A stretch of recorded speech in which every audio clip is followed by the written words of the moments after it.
ॐ सहनाववतु सहनौ भुनक्तु सह वीर्यं करवावहै तेजस्विनावधीतमस्तु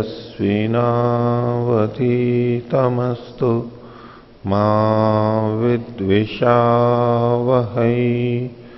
ओम शांति शांति शांति। मीमांसा दर्शन की 264वीं कक्षा। मीमांसा दर्शन के छठे अध्याय का हम देख रहे हैं, जिसमें पीछे प्रथम पाद को हमने पूरा किया था। आगे दूसरे पाद को प्रारंभ करते हैं। पृष्ठ संख्या 1680।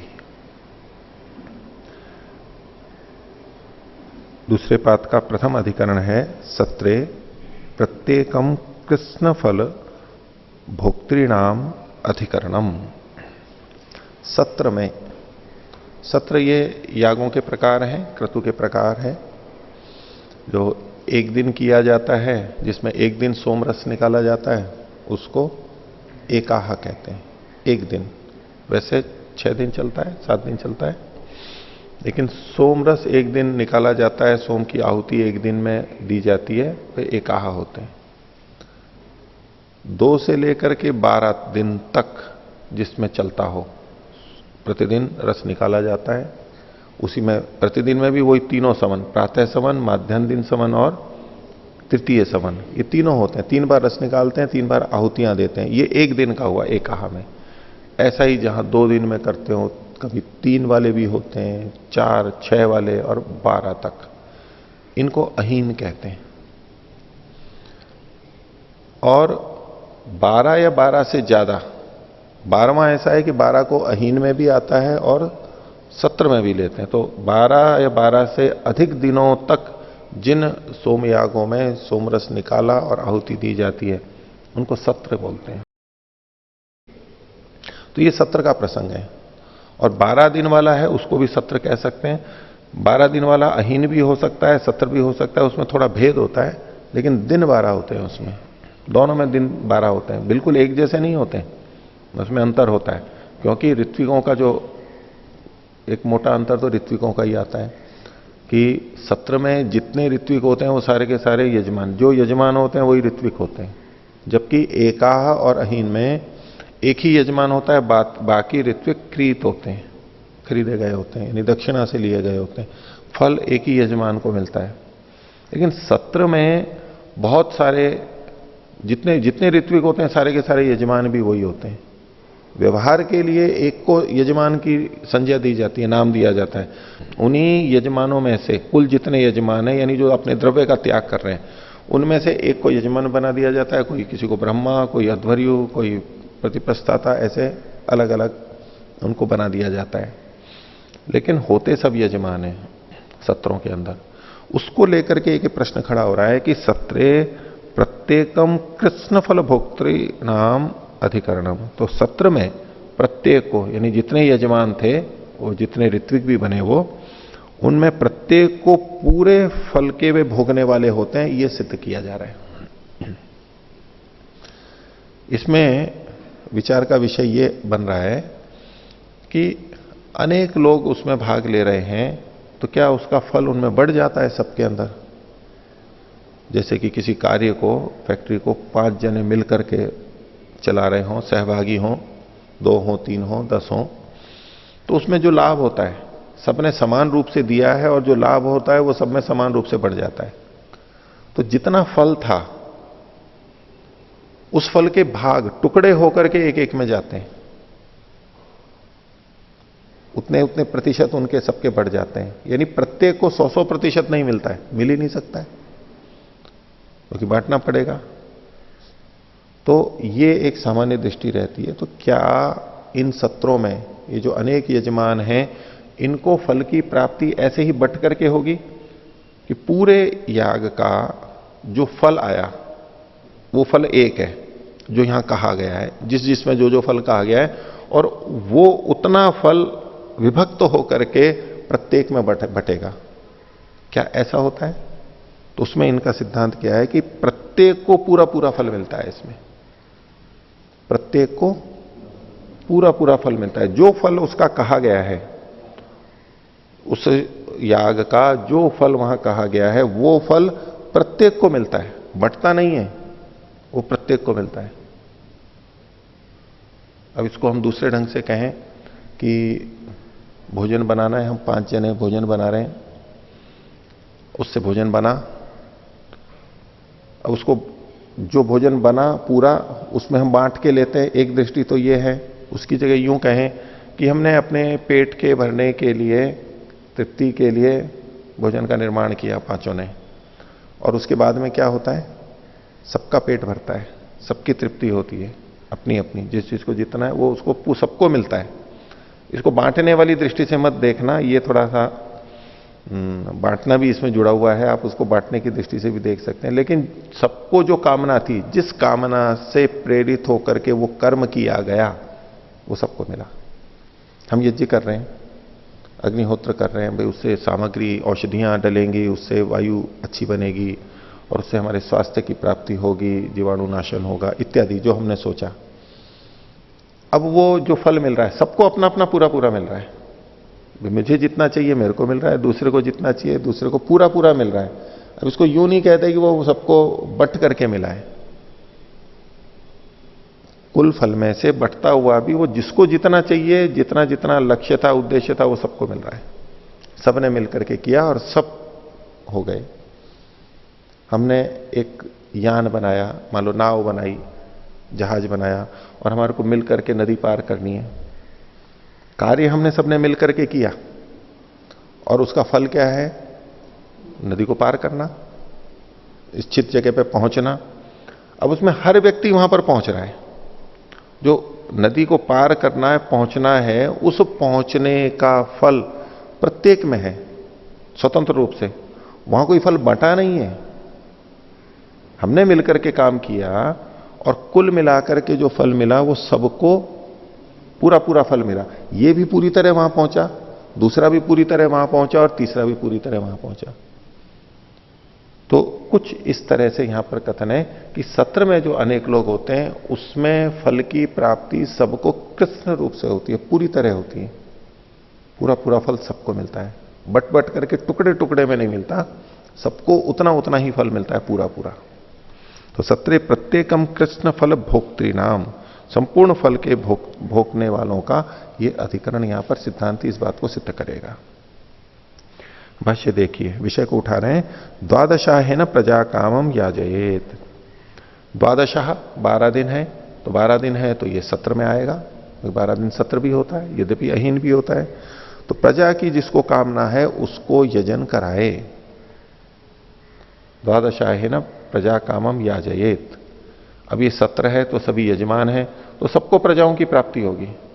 ऐसा नहीं कि एक प्रजा की प्राप्ति हुई और वो टुकड़े टुकड़े में सबको बटेगी, यहां ये नहीं होगा और हो भी नहीं सकता, उसका कोई प्रयोजन नहीं है। थोड़ा थोड़ा करके देखें तो कोई प्रयोजन भी नहीं है उसका। कोई नहीं चाहेगा कि एक प्रजा उत्पन्न हो और उसके टुकड़े सबको बढ़ जाए। प्रत्येक को प्रजा की प्राप्ति होगी। तो द्वादशाहेन प्रजा कामम याजयेत, ये एक बात हुई।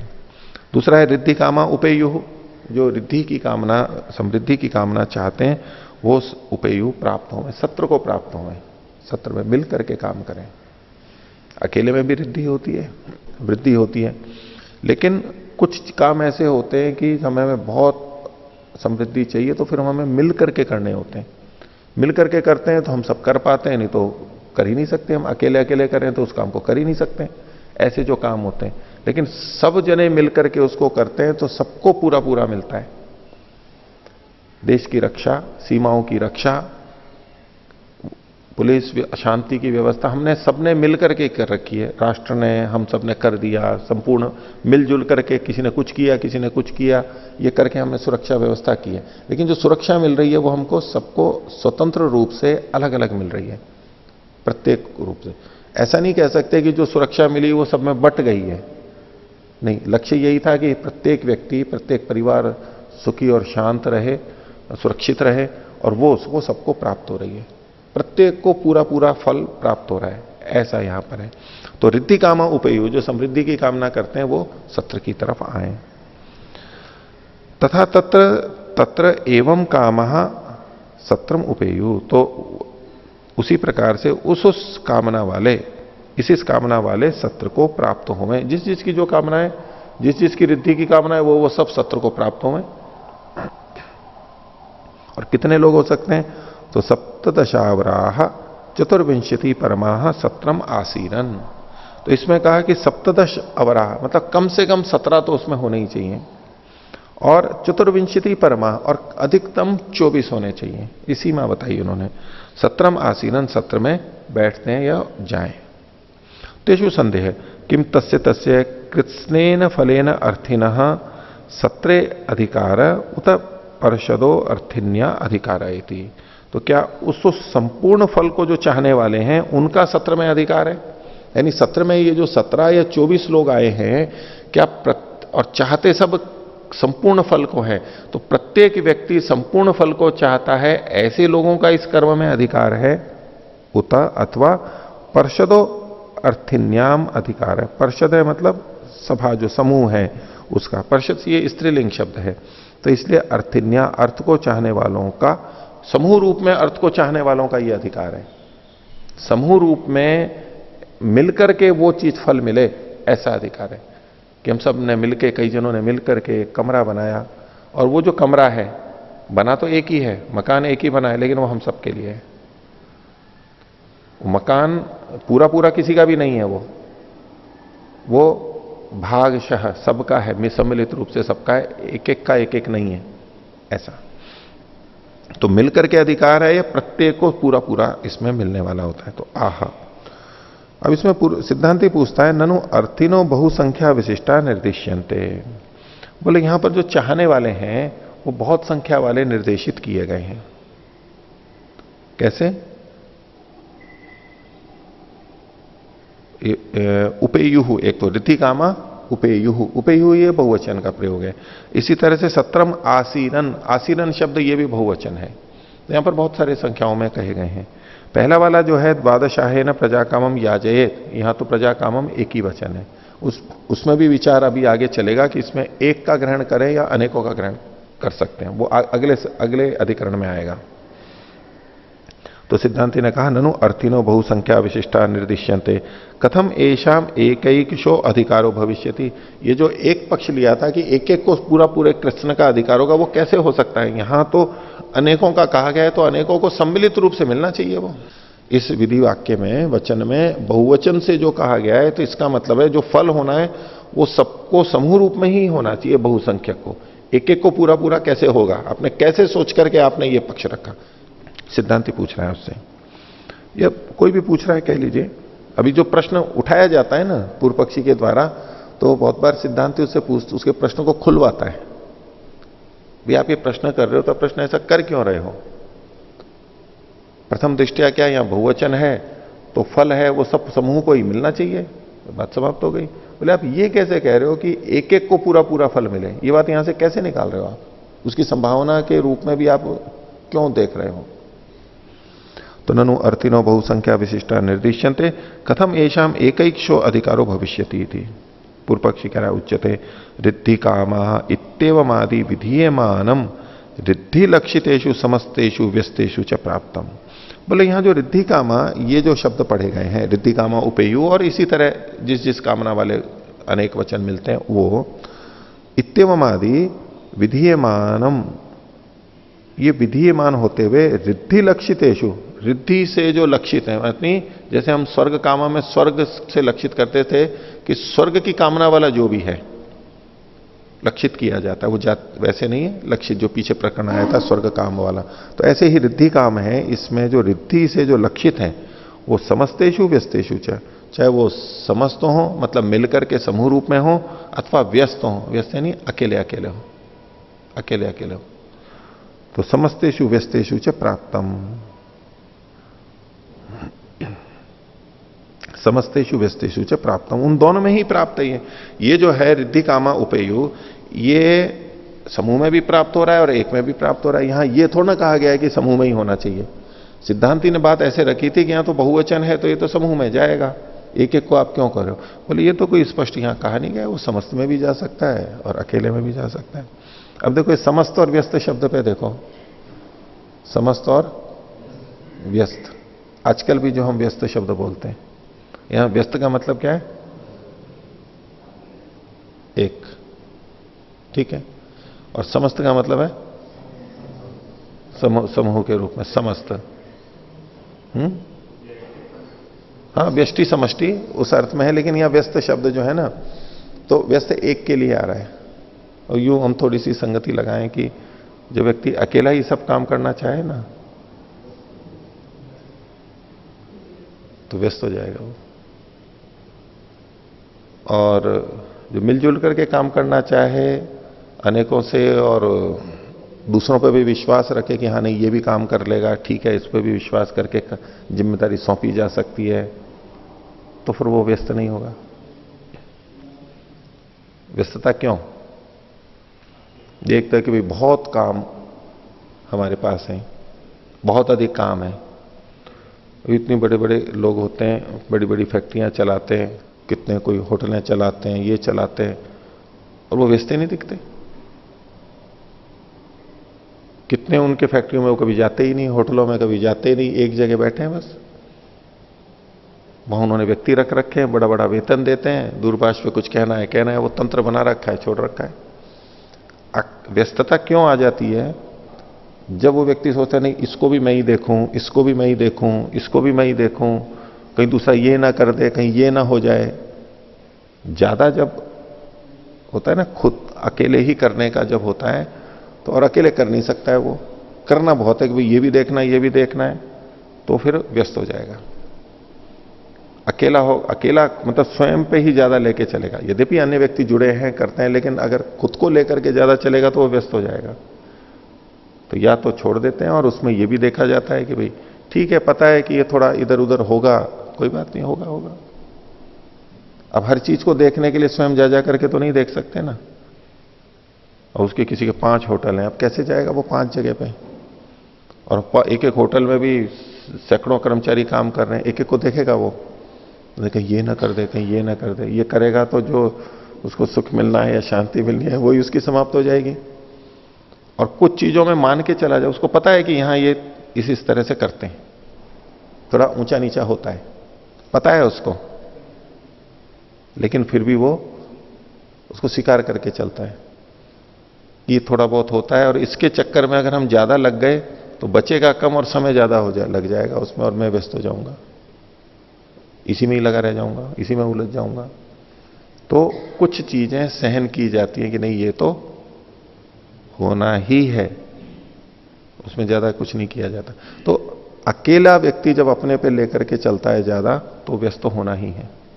एक उचित ढंग से व्यस्तता है वो अलग बात है, भी खाली समय नहीं, ये भी करना है वो भी करना है, लेकिन बड़े लोग ऐसे ही करते हैं कि वो अधिक व्यस्त नहीं रहते हैं, बड़ा बड़ा काम करते हैं, लेकिन सबको सौंप के रखते हैं, उनको बस एक के ऊपर एक सौंप करके रखते हैं, जो बड़ी बड़ी जो संस्थाएं होती है। चलो खैर, यहां पर अलग ढंग से है, व्यस्तेषु समस्तेषु व्यस्तेषु च प्राप्तम। तो रिद्धि कामा ये तो दोनों जगह प्राप्त है, कोई एक जगह तो है नहीं। न शक्यम बहुवचनेन विशेषे अवस्थापयितुम। बोले ये जो बहुवचन के द्वारा इसको किसी विशेष में अवस्थापित नहीं कर सकते। जैसा सिद्धांती प्रश्न को खोलने की दृष्टि से कह रहा था कि तो समूह में ही, समस्त में ही होगी। बोले नहीं, कुछ विशेष तो कहा नहीं गया, इसको किसी एक में हम नहीं कर सकते कि यहां एक एक के लिए कहा जा रहा है या सबके लिए कहा जा रहा है, दोनों ही प्राप्त हो रहे हैं यहां तो। इसलिए मेरा प्रश्न है, तो न शक्यम बहुवचनेन विशेषे अवस्थापयितुम तेन तम तम अधिकुर्यात पर्षदम वा इति भवती संदेह। तो इससे तम तम अधिकुर्यात, उस एक एक को अधिकृत करे वो फल, अथवा पूरी परिषद को यानी समूह को करे, इस विषय में मेरे को संदेह है। स्पष्टता ना होने से मेरे को संदेह है। इस पर सिद्धांति और पूछ रहा है, किम तावत प्राप्तम। अच्छा, आपको क्या लगता है? अब देखो शैली क्या है, पहले तो सामने वाले ने प्रश्न किया, तो उसके प्रश्न को खुलवाया, भी आप ये प्रश्न क्यों कर रहे हो, प्रश्न क्यों कर रहे हो आप, और फिर क्या अच्छा आपको क्या लगता है। एक शैली है। एक तो ये होता है कि सामने वाले ने प्रश्न किया और प्रश्न करते ही हमने उत्तर देना शुरू किया, और ऐसे में कई बार कई दृष्टि से हानियां हो जाती हैं कि हमने पूरा प्रश्न समझा ही नहीं ढंग से और हमने उत्तर दिया, फिर वो कहते हैं कि नहीं मेरा मतलब ये था, मैं तो ये पूछ रहा था, वो दोबारा पूछेगा इधर। उस समय थोड़ी असहज स्थिति होती है अपनी भी कि देखो हमने समझा नहीं, और उनको भी लगता है और समय भी जाता है।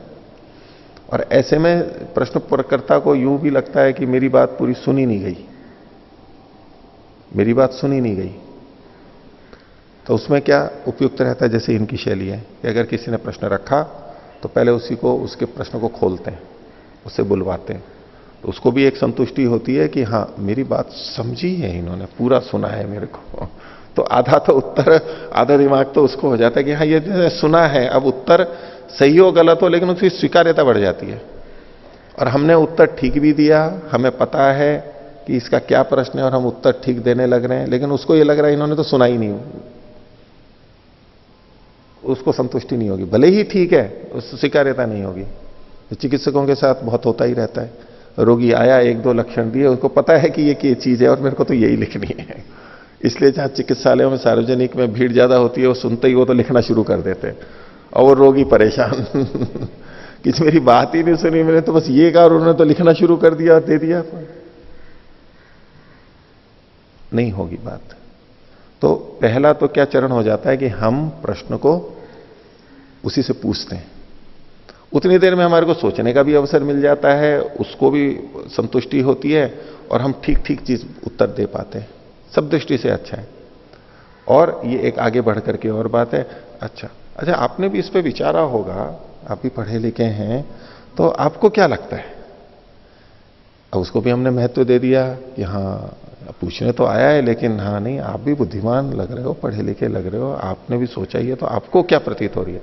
अब अगर उसको कुछ समझ में नहीं आ रहा तो कहे जी मेरे को तो यही समस्या थी, मैं तो निर्णय कर नहीं पा रहा हूं, तो आप ही बताइए। अब उसको किन किन पक्षों पर विचार कर रहा है, हमने मान लो एक उत्तर दे दिया, दूसरा पक्ष विचारा नहीं विचारा, तो उसमें फिर उसे अच्छा आपको उलझन किस किस में, आपके मन में क्या क्या संभावना में समाधान आ रहे हैं, आप फिर उससे पूछ लिया, वो बताएगा कि अच्छा जी मेरे को एक तो ये लगता है शायद ऐसा हो, फिर ये लगता है, बोले अच्छा ये लगता है आपको क्यों क्यों प्रतीत हो रहा है कि ये नहीं हो सकता, या ये क्यों नहीं हो सकता, दूसरे तीसरे अच्छा ये क्यों नहीं हो सकता, वो सारी बात उसी से बुलवाते जाओ करवाते जाओ, और बस बिल्कुल ठीक उत्तर वहां पर आ जाता है। और खास तौर से जब हमारे लिए प्रश्न नया होता है, हमने कभी उस बिंदु पर विचार ही नहीं किया होता है, हम सीधा उत्तर देने लगे अपनी समझ से, तो हम उतनी व्यापकता से कह ही नहीं पाते। फिर वो प्रश्नकर्ता कई बार कहता है जी इसमें ये भी तो हो सकता है, हाँ ये बात तो है, जबकि हम उत्तर दे चुके पहले तो उसको ये लगता है देखो इन्होंने तो विचार नहीं कर रखा और ये तो एक ही पक्ष है इनका। तो ऐसे अवसरों पर भी खासतौर से, क्योंकि वो तो सोच करके आया है, वो कई दिनों से सोच रहा है, हमारे पास पूछने आया है, उसके पास समस्या होगी, न जाने उसने और कईयों से पूछा भी होगा, पढ़ा होगा, कोशिश की होगी, वो एक सोच करके आया है। और हम अभी उस तरह से सजग नहीं है, हमने उतना किया ही नहीं है, तो उससे सुन लेना ठीक है, हमारे में क्षमता है, हम वो जो कई चीजें आ जाएंगी तो वो निर्णय नहीं कर पा रहे, हम निर्णय करके बता देंगे। तो विषय को पूछना करना बोलना, उसमें एक ये शैली है, उपयुक्त है, न्याय संगत है स्वामी जी, अन्याय नहीं है, उचित है, अच्छे ढंग से की जाती है। और इसमें उसको भी लगता है ये सारी चीजें उसको बताने के लिए नहीं है, लेकिन आप लोग तो सारे वो बनेंगे, उपदेशक बनेंगे, करेंगे, तो ये सारी चीजें काम आएगी इस दृष्टि से। और अब उसमें तो आपस में पूछते हैं तो ठीक है, उतना पता भी रहता है, लेकिन हर किसी को वो जो सामान्य जो पूछने वाले आते हैं उनको ये सब बताने की जरूरत नहीं है, समझाने की। हाँ वो भी इसी कोटि में आ रहे हो, उनको भी समाज को प्रश्नों के उत्तर देने हो तो ठीक है, उनको भी ये चीजें बताई जा सकती, लेकिन देखो ये शैली है इनकी, इस तरह से बार बार होती है। हाँ परंतु प्रायण शैली अनुसारेण शीर्षकम यद भवति तद विपरीतमेव सिद्धांति पृच्छति, अत्र शीर्षकम यद अस्ति तस्य विपरीतम कथम रक्षति। कोई बात नहीं, इसको आप सिद्धांति भी मान सकते हैं, मध्यस्थ भी मान सकते हैं, और सिद्धांति भी पूछ सकता है, केवल पूछने के लिए, उसके प्रश्न को खोलने के लिए, स्पष्टता के लिए, प्रश्न को खोलने के लिए, कोई आपत्ति नहीं इसमें। तो देखिए आगे, किम तावत प्राप्तम, भाई क्या इसमें आया। अब ये जो प्रश्न है ना जिसको हम सिद्धांति कह रहे हैं, ये पूर्व पक्षी का नहीं कह सकते हम। तो किम तावत प्राप्तम, तो पूर्व पक्षी कह रहा है एक ही को न समर्थो बहु कर्तिकम सत्रम रचयितुम, बोले ये जो बहुत लोगों के द्वारा किए जाने वाले सत्र हैं उसको एक एक व्यक्ति तो कर नहीं सकता है, यानी बहुतों का तो योग उसमें आवश्यक है। परषदम तु कर्त्रीम अर्थिनीम अवगच्छाम, तो ऐसे में इस समूह को, परिषद को, जो कि कर्त्री है, ये स्त्रीलिंग के कारण से कर्त्री है, अर्थिनीम ये स्त्रीलिंग है, जो चाहने वाला समूह है उसी को ही हम कर्ता मानते हैं। ये पूर्व पक्षी ने अपनी बात रही कि ये समूह रूप में कार्य किया जा रहा है, तो हम समूह को ही कर्ता मानेंगे, एक एक को कर्ता थोड़ा मानेंगे हम। जिसको मिलकर के अनेक जने कर रहे हैं तो समूह ही उसका कर्ता होगा, एक एक नहीं होगा। नचा अकर्तु फलम भवती, और जो करने वाला नहीं है उसको तो फल होता नहीं है, तो सिद्धांत है, यानी करने वाले को ही फल होता है। तो जब समूह करने वाला है तो समूह को ही फल आएगा, और समूह को फल आएगा तो समूह तो एक है, तो एक ही फल आएगा। और अब अनेक है उसमें, तो उनमें फिर वो बटेगा। अब इस पक्ष में सबको पूरा पूरा फल नहीं मिलेगा, क्योंकि करने वाला एक यानी समूह है, तो एक ही फल आएगा। तो न च अकर्तु फलम भवती, न च एक है कर्ता उच्यते, और इसमें एक को तो कर्ता कह नहीं सकते, इसलिए एक एक को स्वतंत्र उतना उतना फल पूरा पूरा नहीं मिलेगा। तस्मात् समस्तानाम फलम, इसलिए सब मिलाकर के फल होता है। एक ही कस्य फलावयव, और एक एक को उस फल का अवयव मिलेगा, छोटा छोटा भाग मिलेगा। मध्यकम स्यात् कृष्णम फलमिति, ये जो संपूर्ण फल है ये मध्यक होगा। इन्होंने क शब्द लिखा है, युधिष्ठिर जी ने इसकी विवेचना भी की है कि ऐसा शब्द बनता नहीं है, या तो मध्यगम कीजिए, जैसा पीछे आया था स्त्री और पुरुष का जो स्वत्व के विषय में आया था ना, मध्यग उसको माना गया मध्यगम। मध्यम का मतलब यूं लेंगे बीच का, दोनों का जो है, आधा आधा बटा हुआ है ऐसा नहीं, साझा जिसको बोलते हैं, मिला जुला मिला जुला फल है। तो मध्यगम स्यात् कृष्णम फलम, ये जो संपूर्ण फल है ये सबका साझा होगा, मिला जुला होगा। ऐसा एवं प्राप्ते ब्रूमा, ऐसा आने पर, पूर्व पक्षी के द्वारा ऐसा कहे जाने पर सिद्धांति अपनी बात को रखता है। पहला सूत्र, पुरुषार्थैक सिद्धित्वात् तस्य तस्य अधिकार स्यात्, प्रत्येक के पुरुषार्थ की सिद्धि होने से, पुरुषार्थ का मतलब है जो पुरुष का प्रयोजन है, उसकी सिद्धि होने से, पुरुषार्थैक सिद्धित्वात् तस्य तस्य अधिकार है, उस एक एक का अधिकार होना चाहिए। पुरुष के अर्थ की सिद्धि के लिए ये है, ये जो याग किया जा रहा है, प्रत्येक मनुष्य को उसके फल की, प्रयोजन की इच्छा है, मेरे को भी ये हो, मेरे को भी हो, मेरे को भी प्रजा मिले, संतान मिले, मेरे को भी मिले इत्यादि, तो वो सब उस प्रयोजन से ही वहां पर जा रहे हैं, इसलिए प्रत्येक को होना चाहिए।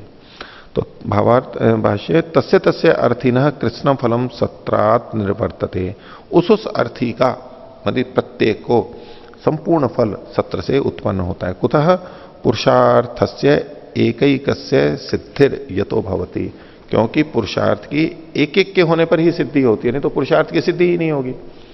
अब सबको एक, जो संपूर्ण एक मिला और वो बट जाए, एक संतान हुई और वो सबको बट जाए, तो पुरुषार्थ की सिद्धि ही नहीं होगी, पुरुषार्थ की सिद्धि मानी ही नहीं जाएगी। अगर ऐसा होगा तो कोई कर्म को करेगा क्यों, कर्म को करेगा क्यों? तो पुरुषार्थ की सिद्धि, पुरुष के प्रयोजन की सिद्धि तो तभी होती है जब उनको ये कृष्ण फल मिले पूरा पूरा अपने आप में।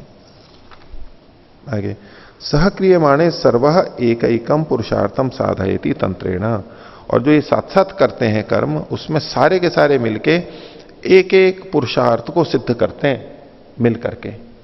जब सब मिलकर के कर्म कर रहे हैं तो प्रत्येक का जो फल है, पहले को भी संतान मिली, दूसरे को भी मिली, तीसरे को भी मिली, चौथे को भी मिली, इन सबको मान लो प्रजा मिली, संतान मिली, तो और अब वो मिलकर के कर रहे हैं, तो वो जो फल आने वाला है वो सबको अलग अलग मिलेगा, लेकिन उन सब अलग अलग फलों की प्राप्ति के लिए मिलकर के काम कर रहे हैं। तो सहक्रियमाणे सर्वः एकैकम पुरुषार्थम साधयति, सब एक एक के पुरुषार्थ की सिद्धि कर रहे हैं तंत्रेण मिल करके। कर्तृणाम फलम च भवति, और जो करने वाले हैं उनको फल होता है। सब उसी लक्ष्य के लिए काम कर रहे हैं लेकिन मिल करके कर रहे हैं, तो करने वालों को फल होता है। एकैकैश्चात्र कर्ता, या एक एक ही व्यक्ति करता है। अब देखिए इसमें विचारने की बात है कि समूह करता क्या, समूह को करता कहें या एक एक को करता कहें, हम समूह को करता कहें या एक एक को करता कहें। ये कहते हैं कि यहां पर एक एक व्यक्ति करता है। इस पर पूर्व पक्षी कहता है, आह ननु एतद उक्तम एकैको न शक्नोति बहुकर्तृकम कर्तुमिति। मैंने अभी तो आपको कहा था कि जो अनेक लोग मिलकर के कर्म करते हैं उसको एक एक व्यक्ति नहीं कर सकता, इसलिए एक एक को करता नहीं कहा जा सकता। इसमें सिद्धांति कहता है उच्यते शक्नोति एकैकस्य स्वातंत्र्य विवक्षायाम। ये हो सकता है एक एक के स्वतंत्रता की विवक्षा होने पर एक एक के लिए भी हो सकता है। विवक्षा वैसी होनी चाहिए, यदा एकैक स्वातंत्र्येण प्रवर्तते तथा अन्यान संख्या निर्वृत्त्यर्थम सामादि भी प्रयोक्ष्यते। जब एक एक व्यक्ति स्वतंत्र रूप से प्रवृत्त हो रहा है, हर व्यक्ति चाहता है कि मेरे को प्रजा मिले, मेरे को संतान मिले, हर व्यक्ति अपनी अपनी उस लक्ष्य की प्राप्ति के लिए उसमें प्रवृत्त हो रहा है, सबको मिले, सबको अपना अपना मिले, तो तब अन्यों को संख्या निर्वृत्त्यर्थम, उस संख्या की पूर्ति के लिए कि जितने लोग मिलकर के उस काम को कर सकते हैं, उस संख्या की निर्वृत्ति के लिए सामादि भी प्रयोक्ष्यते, साम आदि के द्वारा प्रयोग करता है। साम का मतलब है साम, दान, दंड, भेद, ये जो 4 नीति है। तो साम का मतलब क्या होता है? मिल करके, बातचीत करके कि भाई चलो हम मिल करके इस कार्य को करते हैं, तो साम। दान, दंड, भेद वो भी हो सकते हैं, लेकिन मुख्य रूप से तो यहां मिलजुल करके साम से करते हैं, मिल करके काम करना चाहते हैं। एवं एक पुरुषार्थम साधयति इतरः इतरश्च। तो इस प्रकार से एक व्यक्ति भी अपने प्रयोजन को पूरा करता है, पुरुषार्थ को, इतरह दूसरा भी करता है, इतरश्च तीसरा भी करता है। सब अपने अपने प्रयोजन को सिद्ध करते हैं। हम मिलजुल करके जो टैक्सी लेकर के जाते हैं एक शहर से दूसरे शहर में, तो मिलजुल करके हम करते हैं, अकेले जा नहीं सकते, वो महंगी पड़ती है, तो मिल करके जा रहे हैं, लेकिन प्रयोजन सबका अपना अपना पूरा होता है, क्योंकि हर व्यक्ति का अपना अपना प्रयोजन था। मेरे को भी वहां पहुंचना है, दूसरा कहता है मेरे को भी वहां पहुंचना है, तीसरा कहता है मेरे को भी वहां पहुंचना होता है। तो ऐसे में वहां पहुंचना रूप जो फल है सबको पूरा पूरा अपना मिलता है, जो उनका पुरुषार्थ है, जिस प्रयोजन से वो जाते हैं। तेन सर्वे कर्तारः सव्यपेक्षा भविष्यन्ति। तो इस प्रकार से जितने भी करता है वो अपेक्षा के सहित होंगे, उपेक्षा के सहित होंगे, दूसरों को साथ लेते हुए कर्म करेंगे, लेकिन सब अपने अपने लिए स्वतंत्र रूप से कर्म कर रहे हैं वहां पर। सर्वे चेत कर्तारः पृथक पृथक एवं फलेन संबंधन्ते। तो जब ये कर्ता भी अलग अलग हैं, तो फल भी इनको अलग अलग होना चाहिए। पूर्व पक्षी कह रहा था सब मिलकर के कर रहे हैं, तो इसलिए मिलकर के फल होना चाहिए। ये क्या नहीं, अलग अलग कर रहे हैं कर्ता, तो अलग अलग ही माने जाएंगे। आगे दूसरा सूत्र सिद्धांति का है, अपिच उत्पत्ति संयोगात यथा स्यात् सत्व दर्शनम तथा भावो अविभागे स्यात्। तो अपिच उत्पत्ति संयोगात, यहां अल्प विराम लीजिए और कह रहे हैं पूर्व पक्ष को हटा करके उत्पत्ति का संयोग होने से, जो उत्पत्ति वाक्य है उसमें बहुतों का संयोग दिया गया है, जैसे कि उपेयुः, आसीरन, ये जो शब्द हैं उत्पत्ति वाक्यों में, इसमें बहुतों का संयोग है, उत्पत्ति संयोगात। तो यथा स्यात् सत्व दर्शनम, जैसे कि हम किसी वस्तु को देखते हैं तो हम सब स्वतंत्रता से देखते हैं। हम किसी हाथी को, घोड़े को देखते हैं मिल करके, तो सब अपना अपना पूरा देख लेते हैं, उसको पूरा पूरा स्वतंत्र रूप से देख लेते हैं। ऐसे तो जैसे किसी वस्तु को हम मिल करके देखते हैं, सब अपना अपना पूरा देखते हैं, तथा भावो, उसी तरह से यहां पर कर्म में अविभागे स्यात्, अविभाग रूप से होवे, यानी हम यहां पर एक साथ करते हैं, कर्म का अनुष्ठान एक साथ करते हैं, लेकिन फल उनका अलग अलग आएगा। अपिच नैतत् विरुद्धम यद एकम कर्म बहुवी क्रियते इति। बोले कि ये विरुद्ध नहीं है कि एक कर्म को कर्म बहुतों के द्वारा किया जाता है, ये कोई विरुद्ध बात नहीं है, गलत बात नहीं है।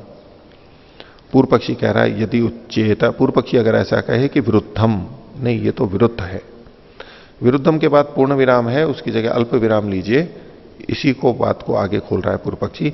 एकेन कर्मणि कृते द्वितीय किम कुर्यादिति। यदि एक के द्वारा ही वो कर्म किया जाता है तो वहां फिर दूसरा क्या कर रहा है? पूर्व पक्षी इस दृष्टि से प्रश्न कर रहा है, वो उसका मानना है कि हमने समूह में मिल करके किया है। सिद्धांति ने कहा कि नहीं, प्रत्येक व्यक्ति उसमें करता है, प्रत्येक करता है। तो पूर्व पक्षी कह रहा है यदि प्रत्येक करता है तो यानी एक ने ही उस पूरे काम को कर लिया, तो फिर दूसरा क्या कर रहा है वहां पर? जब हम इस कर्म में अनेक मिलकर के कर रहे हैं तो एक जना थोड़ा ही तो कर रहा है, दूसरा थोड़ा ही तो कर रहा है, तीसरा थोड़ा ही तो कर रहा है। तो अगर एक ही सब कुछ कर रहा है आपके अनुसार, सिद्धांति के अनुसार, तो दूसरा क्या कर रहा है वहां पर? एकेन कर्मणि कृते द्वितीय किम कुर्यादिति। सिद्धांति कहता है अत्र उच्यते पर्यायेण क्रियायाम एवं दोषः।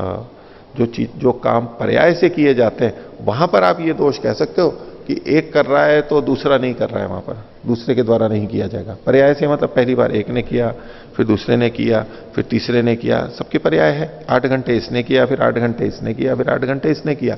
ऐसे पर्याय से अगर कोई कार्य कर रहे हैं, वहां तो आप ये कह सकते हो कि एक जना कर रहा है तो दूसरा क्या कर रहा है, दूसरा कुछ नहीं कर रहा है। जिस समय एक कर रहा है तो एक ही कर रहा है, लेकिन यहां ये पर्याय वाली बात नहीं है। तंत्रेण तो क्रियायाम भवती क्वचित संभव, कि जहां तंत्र रूप से क्रिया की जाती है मिलजुल करके, तो वहां यह संभव है कि दूसरा भी कर सके, मिल करके काम हो रहा है। यथा स्यात् सत्व दर्शनम तथा भावो अविभागे स्यात्, तो जिस प्रकार से, ये तो सूत्र की ही बात है, सूत्र का ही अंश है। यथा स्यात् सत्व दर्शनम तथा भावो अविभागे स्यात्, सूत्र को जूं का तो लिखा है, इसको खोल रहे हैं आगे। यथा एकैकस्य सत्वस्य हस्तिनो अश्वस्य वा दर्शनम एक एक न कृत्स्नम अभिनिर्वर्तते, जैसे एक एक वस्तु का, हाथी या घोड़ा जो भी है, उसके देखने से एक एक को पूरा पूरा उसका दर्शन यानी ज्ञान हो जाता है। एवं एवं सत्रे तंत्र भावो भवेत, सत्र में भी इसी तरह तंत्र भाव होना चाहिए। सर्वेशा मध्यकम द्रव्यम, क्योंकि जो वस्तु ली गई है, द्रव्य लिया, वो सबका मध्यक है, कहीं साझा है। मध्यकस्य आहवनीयस्य उपरि अध्वर्युर उपविद्यति, बोले ये जो मध्यक बीच वाला जो सबका धन था, वो आवनीय से ऊपरी, आवनीय अग्नि के ऊपर उपविद्यति, अध्वर्य और उपविद्यति, उसका प्रक्षेप करता है यानी आहुति देता है, मध्यक है वो। तत् सर्वे कर्ता रह तंत्रेण भवंती, और वहां पर तंत्र से समूह रूप से सभी उसके कर्ता होते हैं, आहुति को देने वाले बनते हैं। न च अत्र उत्पन्न संयोग, यहां पर जो अन्यों का संयोग है वो यज्ञ के उत्पन्न होने के बाद में नहीं है, यानी यज्ञ हो गया, उत्पन्न हो गया, यज्ञ किया और फिर दूसरे लोग उसके साथ में जुड़ गए, ऐसा नहीं है। फिर कैसा है, उत्पत्त्या एव तो संख्या कर्म संयुज्यते, जो उत्पत्ति वाक्य है वहीं पर ही ये संख्या कही गई है। जब ये कार्य शुरू हो रहा था उससे पहले, यानी जहां उत्पत्ति वाक्य शास्त्र का वचन है, वहीं पर ये समूह अंतर्भावित है, इसलिए सब ये कर्ता माने जाएंगे। यदि ही उत्पन्नम संयुज्येता ततो अनेक संबंधार्थम इति वचनम गम्यता, अगर याग के उत्पन्न होने के बाद में एक एक व्यक्ति उससे जुड़ रहा है, ऐसा हो तो फिर अनेक के संबंध के लिए ये वचन होवे, यानी उसमें फिर एक ही चीज में बांट बांट करके हो। लेकिन जब उत्पत्ति प्रारंभ ही अनेकों से की जा रही है तो वहां तो प्रत्येक का अलग अलग होगा। उत्पत्ति संयोगे तो एतन नास्ति, जब उत्पत्ति वाक्य में संयोग हो अनेकों का, तो वहां पर ये बांट करके होना नहीं होता है। तस्मात एक ही कस्य कृष्णेन फलेन अभिसंबंध थी, तो सत्र आदि में तो एक एक का यानी प्रत्येक का कृष्ण फल से अभिसंबंध होगा। तो सत्रे प्रत्येकम कृष्ण फल भोक्तृणाम अधिकाराधिकरणम।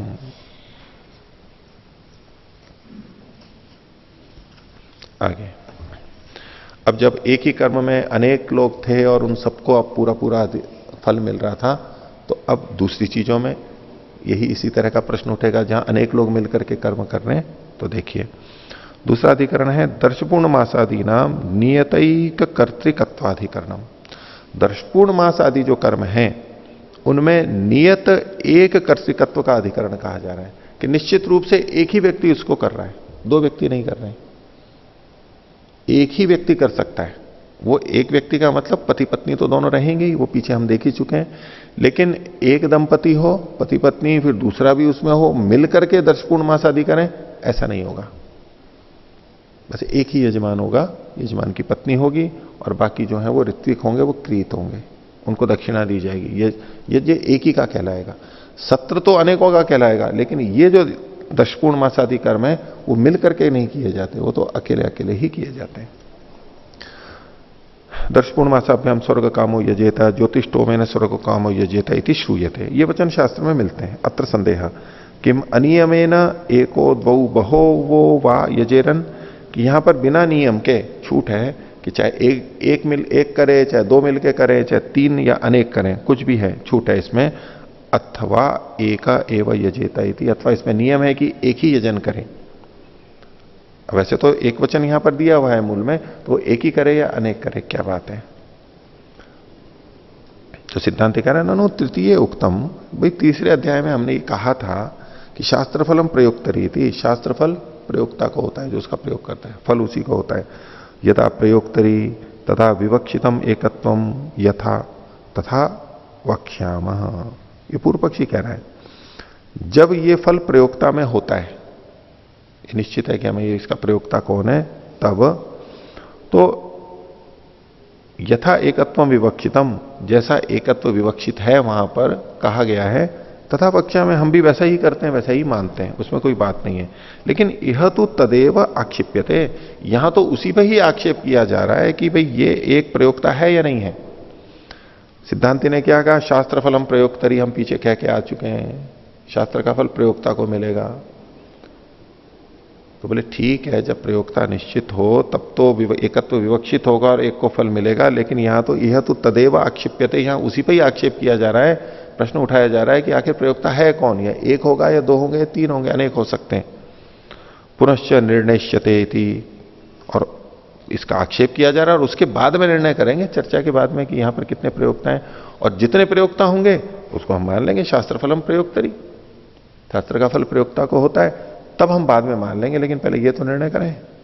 तो किम प्राप्तम, इस पर पूर्व पक्षी कहता है, तीसरा सूत्र, प्रयोगे पुरुष श्रुतेर यथा कामी प्रयोगे स्यात्। बोलिए जो प्रयोग वचन है ऊपर जो दो दिए हैं, इसमें पुरुष की श्रुति है, पुरुष का कथन किया जा रहा है, और वो यथाकामी प्रयोगे स्यात्, जैसा जैसा जिस जिसकी भी कामना होगी वो उस प्रयोग में माना जाना चाहिए।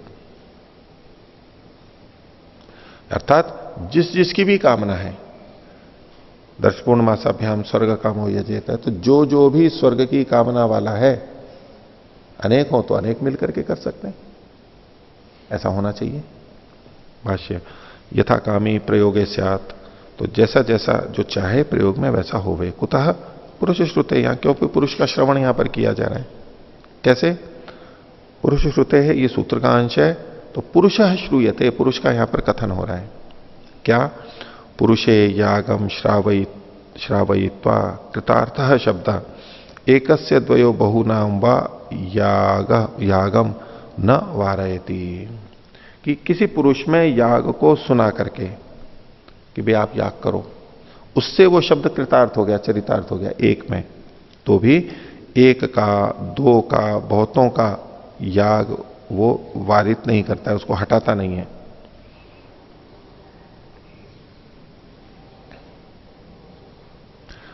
तो जो एक के लिए है वो दो और बहुतों का वारण नहीं करेगा, दूसरा है, दूसरा भी कर सकता है, वारण थोड़ा, मना थोड़ा कर रहा है कि दूसरे और तीसरे नहीं कर सकते।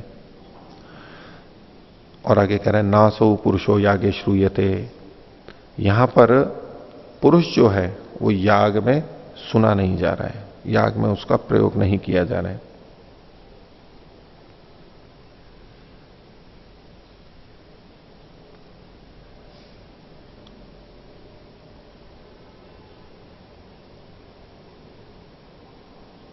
कैसे नहीं सुना जा रहा है उसको ये बता रहे हैं आगे, ना सौ पुरुषो यागे श्रूयते, पुरुष का यहां याग में श्रवण नहीं है। क्या, यागे श्रूयते जो है इसके बाद में एक रेखा लगा लीजिए, दो बातें कह रहे हैं।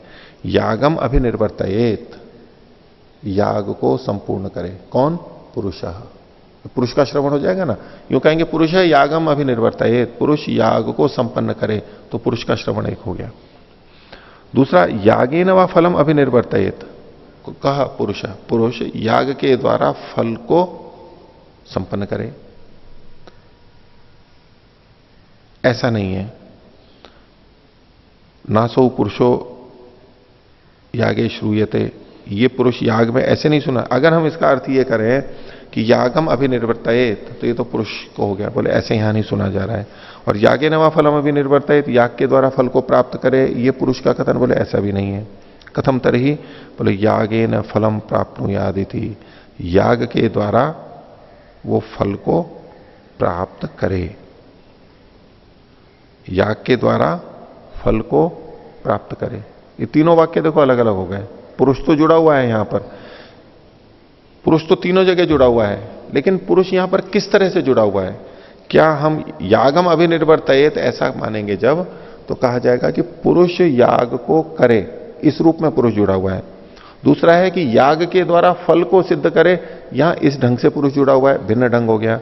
और तीसरा क्या है, याग से फल को प्राप्त करे, याग से फल को प्राप्त करे, ये तीसरा तरीका हुआ। द्वितीय तृतीय को भेद न जाए, हाँ, फल को उत्पन्न करे और एक फल को प्राप्त करे, यागे न फलम प्राप्त, याग के द्वारा फल को प्राप्त करे।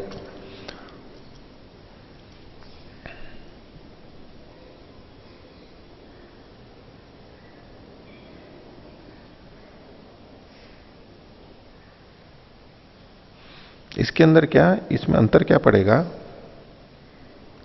अब इसमें यागेन फलम प्राप्नुयात, तो याग जो है ये करण हो गया, फल जो हो गया वो कर्म हो गया, और प्राप्त करे, खुद प्राप्त करे। जब यागम अभिनिर्वर्तित कहेंगे, पुरुष याग को संपन्न करे, तो अब पुरुष यहां पर गुण हो गया है, याग को करे, याग को संपन्न करना ही अब प्रयोजन हो गया याग की निवृत्ति। तो पुरुष साधन के रूप में हो गया, गुण के रूप में हो गया, और याग प्रधान हो गया। ठीक है। और जब यूं कहेंगे कि यागेन व फलम अभिनिर्वर्तित, याग के द्वारा फल को प्राप्त करे, तो इसमें फल को प्राप्त करे, फल उत्पन्न करे, नहीं, फलम अभिनिर्वर्तित, फल को उत्पन्न करे। तो अब यहां पर क्या हुआ, वो पुरुष याग के द्वारा फल को उत्पन्न कर रहा है, यानी फल प्रधान हो गया और पुरुष कौन हो गया? उत्पन्न और प्राप्त, वह भेद अंतर होगा ना, वही अंतर कर रहे हैं। अब यह है कि याग से फल को प्राप्त करे अपने लिए, तो कर भी वो रहा है, लेकिन फल उसके लिए है, ये पता लग रहा है। तो इससे क्या हो गया, फल अप्रधान गुण हो गया और पुरुष यहां पर प्रधान हो गया। पहले दो में भी पुरुष जुड़ रहा है, लेकिन पुरुष अप्रधान है, साधन के रूप में, और तीसरे वाले में वो प्रधान के रूप में आ गया है। फिर से देखिए, नासो पुरुषो यागे श्रूयते, पुरुष इस रूप में यहां याग में नहीं सुना जा रहा है कि यागम अभिनिर्वर्तित, ये एक बात, यागे नवा फलम अभिनिर्वर्तित इति, ये दूसरी बात। तो पूछा सिद्धांति ने, कथम तरी, फिर कैसे जुड़ा हुआ है? तो यागे न फलम प्राप्नुयाद इति। आगे कहते हैं, यागस्य वा फल निर्वृत्तेर्वा ना अंगम पुरुषः, ये तीसरे पक्ष को पूर्व पक्षी मान रहा है ना। तो पहले दो पक्षों में क्या हो रहा था, एक में याग का अंग बन रहा था पुरुष, और एक में फल का अंग बन रहा था पुरुष। तो उसका निषेध कर रहा है कि यागस्य, याग का, और फल निर्वृत्तेर्वा, फल की उत्पत्ति का, पुरुष ये अंग नहीं है, अंग रूप में नहीं है। यदि ही अंगम अभविष्यत यागे फल निर्वृत्त हुआ, अगर ये पुरुष याग में और फल की निर्वृत्ति में अंग हो जाता, हेतु हेतु मत भाव के रूप में अगर ऐसा होता, तो तदा संख्या गुणभूता तदंगम पुरुषम परिच्छिन्द्यात, तो तब ये जो संख्या है ये गुणभूत होती हुई, गुण रूप में होती हुई, तदंगम, उसका अंग होती हुई, किसका, या तो याग का या तो फल का अंग होती हुई, तदंगम पुरुषम, उसके अंग पुरुष को, अंग मतलब ये पुरुष को है, उसको परिच्छिन्द्यात, उसमें ये नियमन कर सकती थी। पूर्व पक्षी क्या कह रहा है, सिद्धांति ने कहा था यहां देखो संख्या तो एक ही है, यजेता स्वर्ग कामा, तो एक ही को करना चाहिए। पूर्व पक्षी ने कहा कि यदि ऐसा होता है कि पुरुष यहां अंग रूप में होता, तो संख्या नियत नहीं होती, उसको विभाजित करती। अगर नहीं, अगर ये गुणभूत होता तो संख्या यहां पर परिच्छिन्द्यात, यानी उसको नियमित करती कि यहां एक ही होगा। बोले ऐसा तो नहीं है, अंगभूत तो नहीं है पुरुष।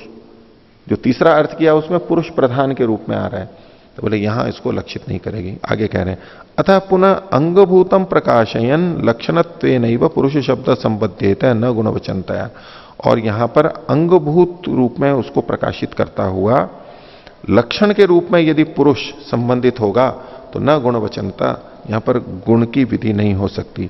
तत्र च अविवक्षितम संख्या वचनम, और ऐसे में संख्या और वचन अविवक्षित है।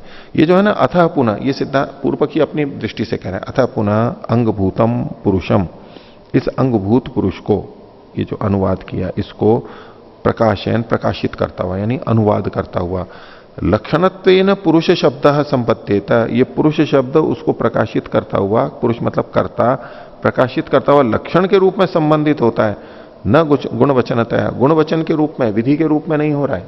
गुणवचनता मतलब विधि के रूप में, और ये जो प्रकाशयन है ये अनुवाद के रूप में है। अतः पुनः अंगभूतम प्रकाशयन पुरुष शब्द लक्षणत्वेन संपद्यते न गुणवचनता, विधि के रूप में नहीं है, अनुवाद के रूप में है। तत्र च अविवक्षितम संख्या वचनम, तो ऐसे में संख्या और वचन यहां पर अविवक्षित होंगे, और अविवक्षित होंगे तो यावान अर्थी समर्थश्च तावंतम सर्वम अधिकृत्य एतद उच्यमानम न शक्यते एकेन वचनेन विशेषयितुम। तो यावान अर्थी समर्थ, जितना भी, जितने भी अर्थी हैं, मतलब उसको लक्ष्य को चाहने वाले हैं, इस फल को चाहने वाले हैं, और समर्थ हैं, योग्य भी हैं, जितने भी हैं, उन सबको तावंतम सर्वम अधिकृत्य, उन सबको लेकर के कहता हुआ न शक्यते एकेन वचनेन विशेषयितुम, एक वचन से विशेषित नहीं किया जा सकता। सिद्धांत यहां पर एक वचन को विशेषित कर रहा है, यानी विवक्षित मान रहा है। पूर्व पक्षी कह रहा है कि विवक्षित नहीं हो सकता यहां पर, इसलिए एक साथ अनेक भी इन श्रेष्ठ कर्मों को कर सकते हैं। यहां जो उदाहरण दिए दर्शपूर्ण मास आदि। अब इस पर सिद्धांति कह रहा है कथम च पुरुष प्राधान्यम, भाई आप यहां पुरुष की प्रधानता कैसे मान रहे हो? पूर्व पक्षी पुरुष की प्रधानता मान रहा है और उससे वो अविवक्षित मान रहा है, बोले आप पुरुष की प्रधानता कैसे मान रहे हो? तो उस पूर्व पक्षी कह रहा है न फलोत्पत्त्या किंचित प्रयोजनमस्ति न यागोत्पत्त्या, इसलिए क्योंकि फल की उत्पत्ति का अपने आप में कोई प्रयोजन नहीं है और याग की सिद्धि का भी अपने आप में कोई प्रयोजन नहीं है। आत्मा तो फल संबद्ध सर्वस्य इष्ट, और फल से संबद्ध आत्मा ही सबको इष्ट होती है, उसका प्रयोजन है, वहां पर प्रयोजन होगा आत्मा पर पहुंचाने में। तदर्थम कर्म कर्तव्यम, और उसी आत्मा के लिए ही तो सारे कर्म किए जाते हैं। इतर्था उच्च मानव अपनी न क्रियता, अगर नहीं तो वो कर्म कहे तो जा रहे हैं कि करो, लेकिन उसका फल आत्मा तक अगर नहीं पहुंच रहा है तो कोई नहीं करेगा उसको। आत्मा को अगर कोई हित लाभ नहीं हो रहा है तो कोई नहीं करेगा उसको। तत्र वचन अनर्थक्यम स्यात्, और ऐसा यदि हम मानेंगे कि आत्मा को नहीं मिलेगा, केवल यज्ञ करना ही हमारा प्रयोजन है और फल की उत्पत्ति ही प्रयोजन है, तो बोले वो कर्म ही, ये वचन ही अनर्थक हो जाएगा। तस्मात् याथा काम्यम स्याद एको दो बहो वा यजेरनीति, तो इसलिए ये सिद्ध होता है कि आत्मा ही यहां पर मुख्य है, व्यक्ति पुरुष ही मुख्य है, प्रधान है, इसलिए जैसी कामना हो एक दो बहुत मिलकर के उसको करें।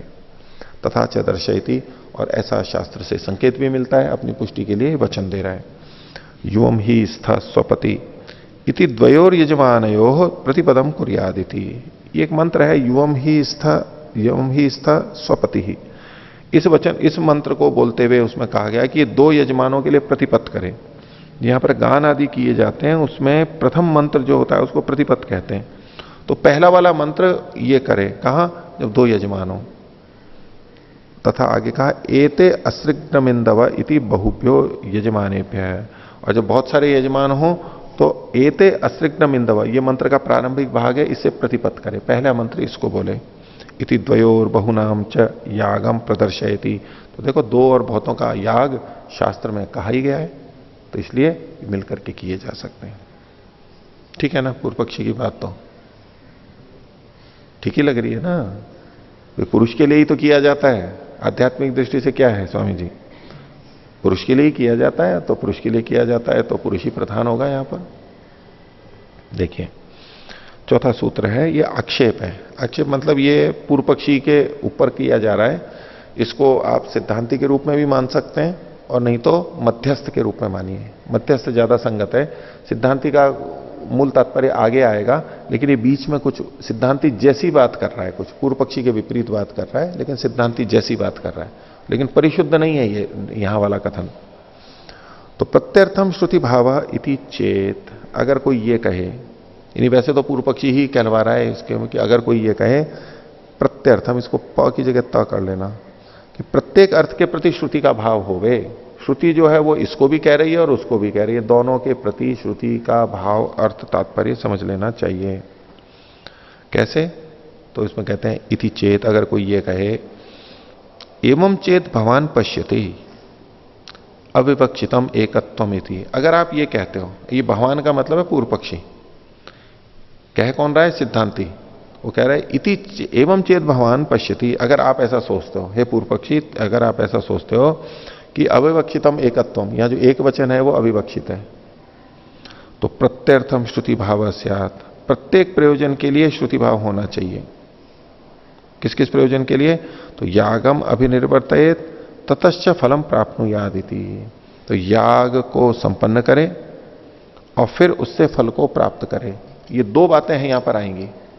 अगर आपने पुरुष कोई भी ले लिया यहां पर और अविवक्षित माना, तो यहां पर दो बातें करनी होगी कि एक तो याग को संपन्न करें, यागम अभिनिर्वर्तयेत, और ततश्च फलम प्राप्नुयात, और फल की प्राप्ति करें। क्योंकि केवल फल की प्राप्ति करें ये तो आप कह नहीं सकते हो, फल की प्राप्ति तो केवल कह नहीं सकते हो। तो बोले कुतः, ऐसा क्यों?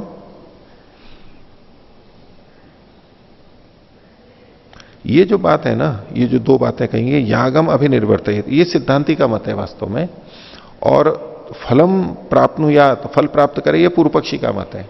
तो बोले ये फिर ये दोनों बातें आपको इसी से कहनी पड़ेंगी। कुतः, क्यों कहनी पड़ेंगी? एतत् उभयम ही एतस्माद अवगम्यते, बोले ये दोनों ही बातें इस वाक्य से जानी जा रही हैं। कतरत अत्र जहीम इति न अध्यवस्याम, इन दोनों में से किसको छोड़ें ये हमें नहीं, ये निश्चय नहीं हो पा रहा है। पूर्व पक्षी कई बार ऐसी बातें कहता है ना, नहीं सिद्धांती, कि ताकि पूर्व पक्षी कुछ बोले, और बोले तो फिर उसको ठीक उत्तर तक ले जाया जाए। वो भोला बन करके कह रहा है सिद्धांती, बोले फिर तो ये भी अर्थ इससे निकल रहा है, ये भी निकल रहा है, और हम ये निश्चय नहीं कर पा रहे हैं कि दोनों में से कौन सा करें। वास्तव में सिद्धांती ये पूछना चाह रहा है कि आप जो अर्थ कर रहे हो उसके पीछे कारण क्या है, क्यों आप ये अर्थ कर रहे हो, और जिस दूसरे अर्थ को आप नहीं मान रहे हो तो उसको क्यों नहीं मान रहे हो, ये उसके मुंह से निकलवाना चाह रहा है, हेतु को, कारण को। तो निकालेगा तो फिर उस कारण को देख लेगा कि ये ठीक है या नहीं है, और फिर उसके आधार पर उसका निषेध करेगा। तो कतरत अत्र जहीम इति न अध्यवस्याम तस्मात् उभयम अपि प्रत्येतव्यम, इसलिए दोनों ही बातों को जान लेना चाहिए, समझ लेना चाहिए, एक ही से दोनों को कर लेना चाहिए। तो पूर्व पक्षी कह रहा है आह ननु एकार्थ वचनता ही न्याय्यायति, प्रश्न कर रहा है ननु एकार्थ वचनता न न्याय्यायति, क्या जो एकार्थ वचनता है वो उचित नहीं है? बोले आपने तो पहले सिद्ध कर रखा है कि एकार्थ वचनता होनी चाहिए, एक ही अर्थ होना चाहिए, तो क्या वो उचित नहीं है? और कह रहा है उच्चते, दूसरा सिद्धांति या मध्यस्थ, यद अवगम्यते तन्याय्यम, ये भी बोला बन के कह रहा है भी जो जाना जाता है वो उचित है, क्यों एक और दो के चक्कर में पड़े हो, दोनों जाने जाते हैं तो दोनों उचित है।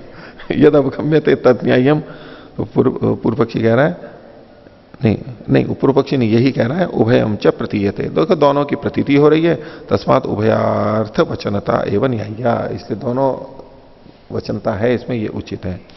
यागम प्रति च गुण भावाद विवक्षितम एक वचनम, और ऐसे में याग के प्रति पुरुष की गुण वचनता होने पर, किस पक्ष में? यागम अभिनिर्वर्तयेत, इसमें पुरुष गुण है, तो इसमें यागम प्रति च गुण भावाद विवक्षितम एक वचनम, एक वचन यहां पर विवक्षित है, लेना चाहिए। पांचवा सूत्र, इस पे अब पूर्व पक्षी कहता है आक्षेप निवारण है, यानी जो आक्षेप पीछे दिया था उसका निवारण ये पूर्व पक्षी कर रहा है। तादर्थे न गुणार्थता, अल्प विराम, अनुक्ते अर्थांतरत्वात् कर्तुः प्रधान भूतत्वात्, बोले तादर्थे न गुणार्थता, तादर्थ में गुणार्थता नहीं हो सकती। तादर्थ मतलब दूसरे के, उसके लिए होने पर उसकी गुण रूप में उसको नहीं कह सकते, यानी पुरुष के लिए है तो अब पुरुष को गुण रूप में नहीं कह सकते हो आप, और ये तो सिद्धि है कि ये पुरुष के लिए, आत्मा के लिए है, तो इसलिए उसको गुण रूप में आप नहीं कह सकते। तादर्थ होने पर न गुणार्थता, उसकी गुणवचनता नहीं कही जाएगी। और अनुक्ते, अगर उसके लिए कुछ नहीं भी कहा गया है इस पंक्ति में, ये गुण है, प्रधान है, किसके लिए है, ये पुरुष के लिए है, ये भले ही यहां नहीं कहा गया है, क्योंकि स्वर्ग कामो यजेत है, इसमें ये थोड़ा ना कहा गया है कि ये याग पुरुष के लिए है, सीधे सीधे वचन में तो नहीं कहा गया, तो इसलिए कह रहा है कि अनुक्ते, अनुक्त होने पर भी, न कहा गया होने पर भी, अर्थांतरत्वात् कर्तुः, तो अर्थांतर मतलब गुण और प्रधान भेद दो होने से, कर्तुः प्रधान भूतत्वात्, कर्ता के प्रधानभूत होने से यहां पर इसकी गुणार्थता नहीं होगी। भाष्य, नहीं तदेवं, आपका कथन ठीक नहीं है कि तादर्थे पुरुषे प्रधान भूते सति न अंगभूत पुरुष प्रतीयते, तो तादर्थे पुरुषे, तादर्थे मतलब पुरुष के लिए, पुरुष के विषय में वो होने पर, पुरुष के प्रधानभूत होने पर न अंगभूत पुरुष प्रतीयते, नहीं तदेवं तो पुरुष को हटा दिया और कहा कि इसके प्रधानभूत होने पर यह पुरुष जो है यह अंगभूत प्रतीत नहीं होगा, अंग नहीं माना जा सकता। अनुक्ते ही न्याय न प्रतिमः, क्यों? क्योंकि इसमें कोई न्याय या युक्ति नहीं कही गई है, इसलिए हम इसको नहीं लेते, नहीं मानते। अर्थांतरम यतो गुण भावात प्रधान भाव, क्योंकि गुण भाव से प्रधान भाव अर्थांतर है, भिन्न चीज है, समान नहीं है, दोनों अलग अलग हैं, इसलिए प्रधान भाव होने पर हम उसका गुण भाव नहीं मान सकते बिना प्रमाण के, बिना हेतु के। प्रधान भूतश्चात्र कर्ता वचन से अर्थवत्वात्, ये जो कर्ता है इसका करने वाला, ये यहां पर प्रधान भूति है। क्यों है? क्योंकि वचन सार्थक है, वचन निरर्थक नहीं है। अतो न गुण भाव कर्तु अवकल्पते, इसलिए कर्ता गुण भाव को प्राप्त नहीं होगा, चोदनैकत्वात्, और यहां पर विधि के एक होने से। एका ही विधायिका चोदना, यहां पर विधान करने वाला जो वचन है वो एक ही है। सा यदि फलोत्पत्तिम यागोत्पत्तिम व विदत्ते तथा कर्ता न स्वार्थे न। तो अगर ये फल की उत्पत्ति और या याग के की उत्पत्ति का विधान कर रहा है, फल क्या होगा या याग का विधान कर रहा है, ऐसा यदि हो तो तथा कर्ता न स्वार्थे न, तो फिर ये कर्ता अपने लिए नहीं हो सकता है। जबकि कर्ता अपने लिए ही होता है तो तब तो ये अपने लिए नहीं हो पाएगा, या तो याग के लिए माना जाएगा या तो फल के लिए माना जाएगा। और यदा पुनः स्वार्थे न तथा याग फलम व तादर्थे न, और जब तो यदा पुनः स्वार्थे न, यानी यदि वो कर्ता स्वार्थ के लिए हो, कर्ता का अध्यार करेंगे, यदि वो कर्ता अपने लिए है वहां पर, तो याग और फल तादर्थे न, वो उसके लिए होगा, पुरुष के लिए ही माना जाएगा। न चैतद योगपत्य न भवती, और ये दोनों बातें एक साथ नहीं हो सकती कि पुरुष याग या फल के लिए है और याग और फल पुरुष के लिए, दोनों बातें एक साथ नहीं हो सकती हैं। न चैतत योगपत्य न संभवती स्वार्थ एक तदर्थम इतरो वैपरीत्य न वायती। ये जो स्वार्थ है वो एक है और वो तदर्थ है, वो दूसरे के लिए है। तदर्थ है इतरो, हाँ एक स्वार्थ, यूं लीजिए एक तो अपने लिए है और इतर तदर्थ, दूसरा उसके लिए यानी पहले वाले के लिए है। वैपरीत्य न वायती, या उलट करके देख लीजिए कि जो दूसरा है वो अपने लिए है तो पहला उस दूसरे के लिए होगा। यथा उभाभ्याम बाहुभ्याम ईशून अस्यति देवदत्त इत्युक्ते गम्यते न योगपत्य नैति। अगर कहें कि ये देवदत्त है, ये दोनों हाथों से तीर चलाता है, तो उसका ये मतलब नहीं होता कि वो दोनों तीरों को एक साथ छोड़ता है। अगर यूं कहें कि देवदत्त दोनों हाथों से तीर चलाता है तो उसका क्या मतलब होगा? दोनों हाथों से तीर चला रहे हैं मतलब इस हाथ से भी चला रहा है और इस हाथ से भी चला रहा है और दोनों तीर एक साथ छोड़ रहा है वो दोनों हाथों से। ऐसा संभव नहीं है, ऐसा नहीं हो सकता। क्यों? यथा दक्षिणेन अस्यति तदा सव्येन धनु पृष्ठम नमयति। जब दाहिने हाथ से उसको चला छोड़ता है तो बाएं हाथ से धनुष को खींचता है, और न तेन अपि अस्यति इति गम्यते, और जिससे बाएं हाथ से धनु पृष्ठ को खींचता है, झुकाता है, तो उससे भी वो छोड़ता है ऐसा नहीं कहा जा सकता। एक से तो छोड़ता है और दूसरे से क्या करता है, आगे जो वो धनु का वो होता है भाग, उसको यूं खींचता है वो। तो छोड़ किससे रहा है वो? जो तीर का पिछला भाग जहां पर है उससे छोड़ता है ना, इससे यूं छोड़ता है ना वो, तो वो आगे जाता है, इसका सहयोग लेता है। तो अब ये नहीं कह सकते कि इस हाथ से छोड़ रहा है, इसी से ही छोड़ रहा है। और उल्टा भी कर सकता है, उसका अभ्यास है अगर, तो दोनों हाथों से चलाता है तो यूं उल्टा कर रहा है, तो अब ये इससे भी छोड़ सकता है। तो एक समय में तो एक ही कर सकता है। तो गुण और प्रधान भाव एक साथ नहीं हो सकता कि इसका मान के उसका और उसका मान के इसका, किसी समय एक ही का होगा। तत्र व्यापृतत्वात्, दूसरे से नहीं छोड़ता ये क्यों? क्योंकि वो उसमें दूसरे काम में व्यापृत है, दोनों को पृष्ठ को खींच रहा है वो। एवं यदा पुरुष प्राधान्यम तथा यागस्य फलस्य व गुण भावो गम्यते, तो जब पुरुष की प्रधानता है तो याग और फल की गुणभावता जानी जाती है। तत्र व्यापृतत्वात् न तयो प्राधान्यम अपि गम्यते, चूंकि याग या फल उस समय में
सहनावतु सहनौ भुनक्तु सह वीर्यं करवावहै तेजस्विनावधीतमस्तु मा विद्विषावहै। ओम शांति शांति।